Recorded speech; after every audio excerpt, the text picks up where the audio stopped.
রাসূল সাল্লাল্লাহু আলাইহি সাল্লামের কাছে সূরা ইখলাস নাজিল হওয়ার কারণ কি? সূরা ইখলাস নাজিল হওয়ার পিছনে যে কারণ, হাদিস ওয়ান জাবিরিন রাদিয়াল্লাহু তাআলা আনহু আন্না জাআল আরাবিয়্যু ইলান নবী সাল্লাল্লাহু আলাইহি ওয়াসাল্লাম, হযরত জাবের রাদিয়াল্লাহু তাআলা আনহু হতে বর্ণিত, তিনি বলেন আন্না রাজুলান, একজন ব্যক্তি আসলো, যা আরাবিয়ুন, সেই লোকটা ছিল বেদুইন। একজন বেদুইন লোক রাসূল সাল্লাল্লাহু আলাইহি সাল্লামের কাছে আসলেন। এরপরে এসে রাসূলকে বললেন যে উনসুব লানা রাব্বাক। উনসুব মানে হে নবী আপনি বংশ তালিকা বলেন। উনসুব যার বাংলা অর্থ হলো নসবনামা বা বংশ তালিকা। লানা মানে আমাদের কাছে আপনি বলেন, রব্বাক মানে আপনার প্রতিপালকের। হে নবী আপনি আপনার রবের প্রতিপালকের বংশ তালিকা আমাদেরকে বলেন। এই প্রশ্ন একজন বেদুইন নবী করিম সাল্লাল্লাহু আলাইহি সাল্লামকে করে বসলেন।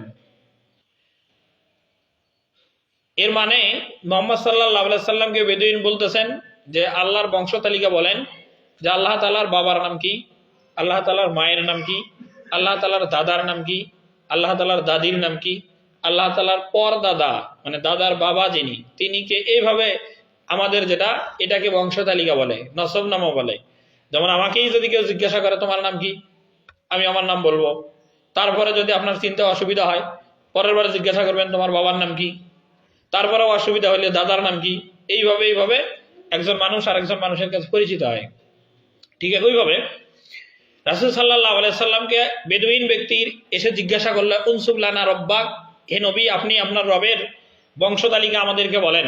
এটা এক নাম্বার প্রশ্ন।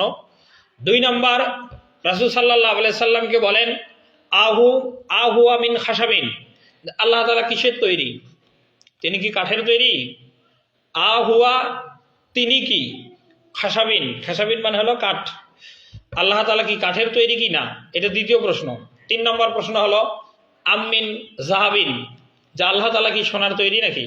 চতুর্থ নম্বর প্রশ্ন হলো আমিন ফিদ্দাতিন, যে আল্লাহ তাআলা রূপার তৈরি কিনা।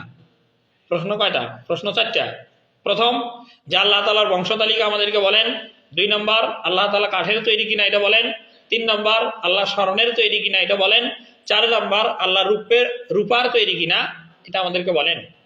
এই চার প্রশ্ন যখন একজন বেদুইন রাসূল মুহাম্মদ সাল্লাল্লাহু আলাইহি সাল্লামকে এসে জিজ্ঞাসা করলেন, তখন ফানাজালাত সূরাতুল ইখলাস, কুল হুয়াল্লাহু আহাদ আল্লাহুস সামাদ লাম ইয়ালিদ ওয়া লাম ইউলাদ ওয়া লাম ইয়াকুল লাহু কুফুয়ান আহাদ। আল্লাহ তাআলা তখন নবী করিম সাল্লাল্লাহু আলাইহি সাল্লামের কাছে সূরা ইখলাস নাজিল করলেন। আল্লাহ তাআলা বললেন কুল হুয়াল্লাহু আহাদ, আল্লাহ হলেন একক, আল্লাহ একক, তার কোনো শরীক নেই। দুই নম্বর আল্লাহ তাআলা বললেন দ্বিতীয় আয়াতে আল্লাহুস সামাদ, আল্লাহ হলেন অমুখাপেক্ষী, আল্লাহ কারো মুহতাজ নয়।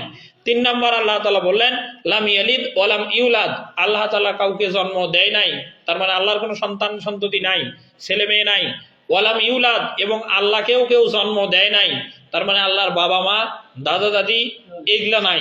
চার নম্বর ওয়া লাম ইয়াকুল লাহু কুফুয়ান আহাদ, আল্লাহর সমকক্ষও কেউ নাই, আল্লাহর সমকক্ষ কেউ নাই। এই আয়াত নাজিল করে বেদুইনের এই প্রশ্নের জবাব দেওয়া হয়। বেদুইনের প্রশ্ন ছিল যে আল্লাহ তাআলার বংশ তালিকা আমাদেরকে বলেন। আর আল্লাহ তাআলা সূরা ইখলাসে 3 নম্বর আয়াতে বললেন যে লাম ইয়ালিদ ওয়া লাম ইউলাদ, আল্লাহ তাআলা কাউকে জন্ম দেয় নাই, তাকেও কেউ জন্ম দেয় নাই, তার মানে আল্লাহ তাআলার বংশ তালিকা নাই। এটা হচ্ছে সূরা ইখলাসের শানে নুজুল।